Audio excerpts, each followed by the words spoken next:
दोस्तों, मैथ गुरु प्रिंस में आप सभी का स्वागत है। आइए आज पाई के बारे में कुछ जानते हैं कि पाई में ऐसी कौन सी बात है जो सुपर कंप्यूटर 5 ट्रिलियन वैल्यू निकालने के बाद भी हार गया।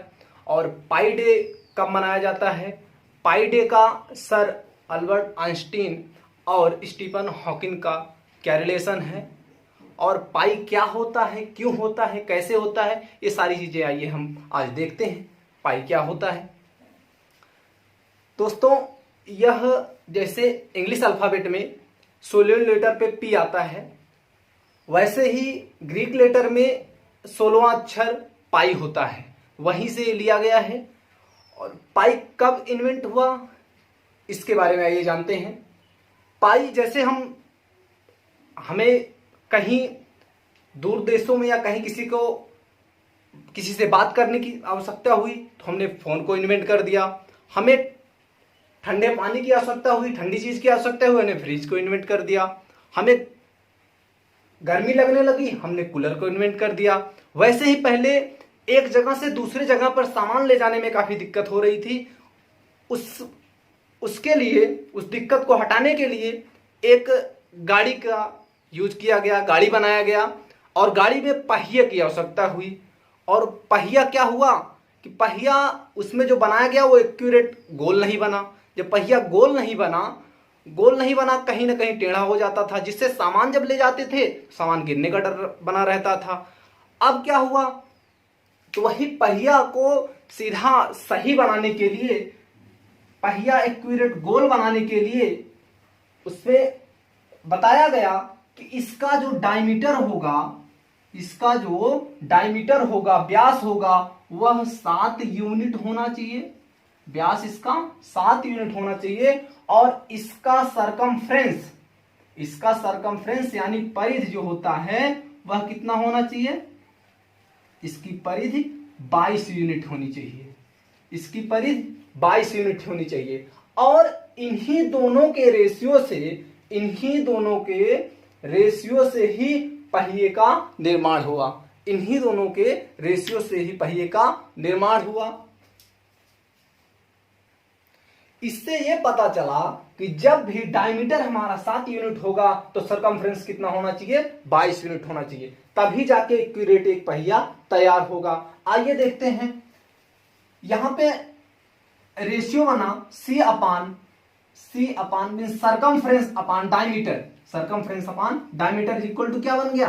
पाई बन गया। 22/7 22/7 को आप पाई ही तो राइट करते हैं, तो ये क्या बन गया? पाई बन गया। यहां आप देखिए, आप यहां पे मैथ का पहला फार्मूला आपका बनने जा रहा है। आइए देखते हैं इसको। यहां पे आप सी है, सरकमफ्रेंस है, और डी आप जानते हैं डायमीटर जो होता है, डायमीटर का मतलब यहां भी आर होगा और यहां भी आर होगा, ये भी रेडियस।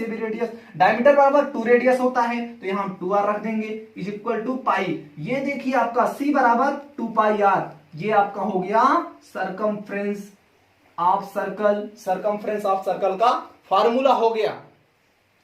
यहां एक बार फिर से समझ लीजिए, इसका अगर आपको पाई की डेफिनेशन राइट करनी होगी तो कैसे राइट करेंगे? यहां पे इसमें परिधि और डायमीटर का जो अनुपात होता है उसे क्या बोलते हैं? पाई बोलते हैं। परिधि और डायमीटर का जो अनुपात होता है उसे क्या बोलते हैं? उसी को पाई बोलते हैं। इस पे एक और बात होती है,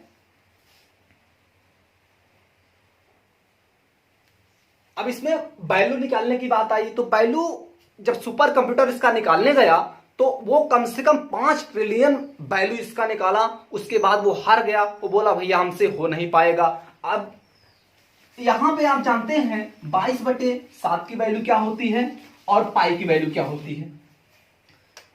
22/7 जो होता है वो आपका होता है 3.14159 ये होता है। और पाई की वैल्यू होती है, नहीं, ये होता है आपका 288। और पाई की वैल्यू होती है 3.14159, ये पाई की वैल्यू होती है। अब इस दोनों में थोड़ा सा डिफरेंट होता है। अब आप कहेंगे सर पाई की वैल्यू ये नहीं होती तो हमें गलत पढ़ाया गया है। बिल्कुल गलत पढ़ाया गया है, लेकिन वो बहुत थोड़ा सा मार्जिन होता है, इसलिए एग्जामिनर आपका सही कर देता है, वो वैल्यू आपकी सही हो जाती है। अब इसमें भी थोड़ा सा कोई अलग सी बात होती है, उसके बारे में हम आइए चर्चा करते हैं, बताते हैं आपको। पहले आपको एक चीज ये बताते हैं, पाई डे भी मनाया जाता है। हमने अभी बात किया था कि पाई डे, आपको बताएंगे पाई डे कब मनाया जाता है। पाई डे 14 मार्च को मनाया जाता है। पाई डे कब मनाया जाता है? 14 मार्च को मनाया जाता है। 14 मार्च को पाई डे मनाया जाता है। 14 मार्च को पाई डे मनाया जाता है। अब देखिए यहां पे, अब इसका भी रिलेशन इसी से है। यहां जो पाई की वैल्यू है इसका भी रिलेशन इसी से है। जैसे आप जानते हैं 3.14 देखिए 14 मार्च को क्या होता है? पाई डे मनाया जाता है। 14 मार्च को पाई डे मनाया जाता है और इसका भी रिलेशन किसी से है। यहां पे 14 मार्च को 1:59 पर पाई डे मनाया जाता है। 14 मार्च को 1:59 पर पाई डे मनाया जाता है। पाई की वैल्यू आपको क्लियर हो गई होगी, याद हो गई होगी। यहां 314 जो है इसका मतलब है 14 मार्च को पाई डे मनाया जाता है, 1:59 पर मनाया जाता है। अब आइए बात करते हैं इसका पाई का रिलेशन सर अल्बर्ट आइंस्टीन और स्टीफन हॉकिंग से क्या रिलेशन है इसका, आइए इसके बारे में चर्चा करते हैं। 14 मार्च को ही अल्बर्ट आइंस्टीन का जन्म हुआ था। 14 मार्च को ही अल्बर्ट आइंस्टीन का जन्म हुआ था और 14 मार्च को ही स्टीफन हॉकिंग की मृत्यु हो गई थी। महान वैज्ञानिक 14 मार्च को महान वैज्ञानिक अल्बर्ट आइंस्टीन का जन्म हुआ था और 14 मार्च को ही महान वैज्ञानिक स्टीफन हॉकिंग की मृत्यु हुई थी। दोस्तों इसको जितना ज्यादा हो सके आप शेयर कीजिएगा, पूरे इंडिया में फैला दो इसको। पाई की वैल्यू क्या होती है, कैसे होती है, क्यों होती है, और जिससे आपको क्लियर पता चले कि क्या होता है ये। हमारी वीडियो अगर आपको अच्छी लगी हो तो लाइक कीजिए, शेयर कीजिए, हमारे चैनल को सब्सक्राइब कीजिए। धन्यवाद।